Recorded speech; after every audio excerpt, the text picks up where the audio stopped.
All right, today we're tackling something that makes a lot of us really nervous, talking about money. But don't worry, we're going to give you the exact scripts, the words to use, so you can walk into any financial situation feeling totally prepared and in control. You know that feeling, right? Your heart starts beating a little faster. Maybe you're at the bank, or on the phone with a creditor, or even talking to a financial advisor. It's super common. The stakes just feel so high, the language is confusing, and it's way too easy to feel like you're completely on the back foot. But here's the thing, you're not alone. And what if you had a script? A clear, simple strategy to handle pretty much any financial talk with confidence? Well, that's exactly what we're doing in this explainer.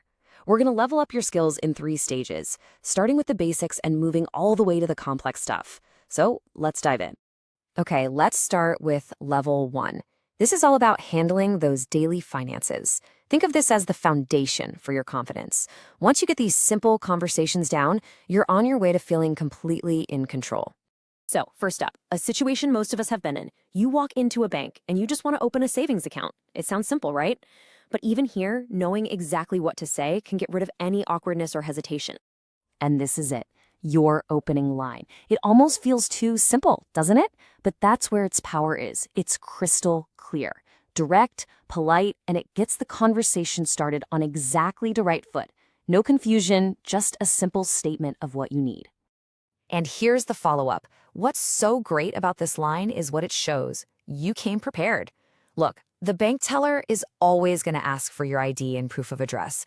By having it ready and just saying it, you're showing them you're on top of things. It just makes everything go so much smoother. Honestly, confidence is all about preparation. Okay, let's step it up a notch. The next situation isn't just about getting something done. It's about getting the information you need to make a really smart choice. It's all about understanding what's actually on offer. So how do you cut through all the marketing noise? It's easy. Just one simple question. What's the difference between these?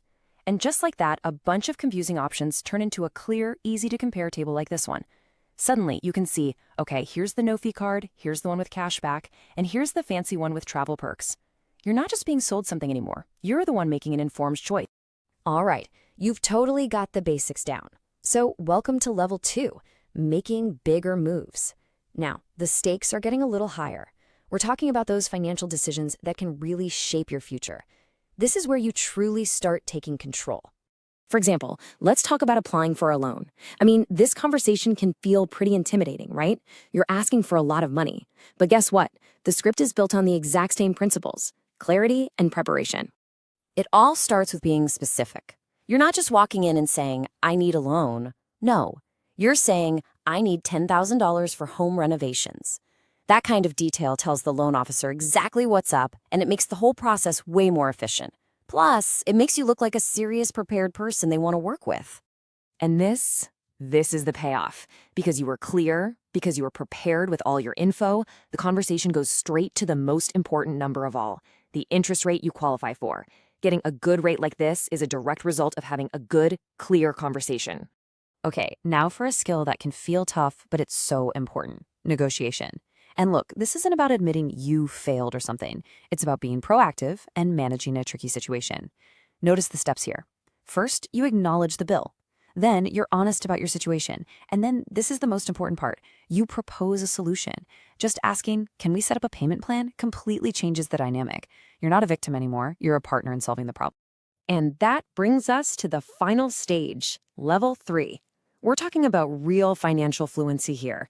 This is where you learn to navigate the really complex stuff: investments, disputes, risk, all with the cool, calm confidence of a pro. At this point, you're not just following a script, you're writing it. Now, this is an absolute game changer, especially when you're talking about investments. Why? Because most of us, we get excited about how much money we could make. We're wired to focus on the upside. But asking about risk, that cuts right through all the hype.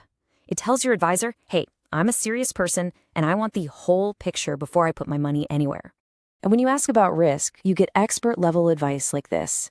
The answer isn't just some scary number. It's a core strategy. Diversification. It's a fancy word for a simple idea. Don't put all your eggs in one basket. It's like building a sports team. You wouldn't want a team of only quarterbacks, right? You need different players for different situations. That's all diversification is. And it's how you manage risk. And it all starts by asking that one simple question. Look, even people who are great with money run into problems, like a weird charge on your bill, but they handle it differently. There's no panic, there's just a process. And this 3-step script is your secret weapon for calm, effective problem solving. You state the problem clearly, you give them the specific details, and then you confirm what they're going to do about it and when. It's clean, it's professional, and it works. So, we've gone through all 3 levels, from the everyday stuff to the really complex conversations. So what's the big takeaway here? Well, it's that the best financial tool you can have isn't some fancy app or a secret investing formula. It's actually something much, much simpler. It really all comes down to these core principles, and they work for everything. Think about it. Whether you're opening a savings account or talking about investment risk, the pattern is exactly the same. You start with a clear goal, you ask questions, you get specific with the facts, you propose solutions, you understand the risks, and you always confirm what's going to happen next. This is your universal script. This is how you build real financial confidence. So there you have it. You've got the framework, you've got the script. The only real question left is, what financial conversation are you going to master next?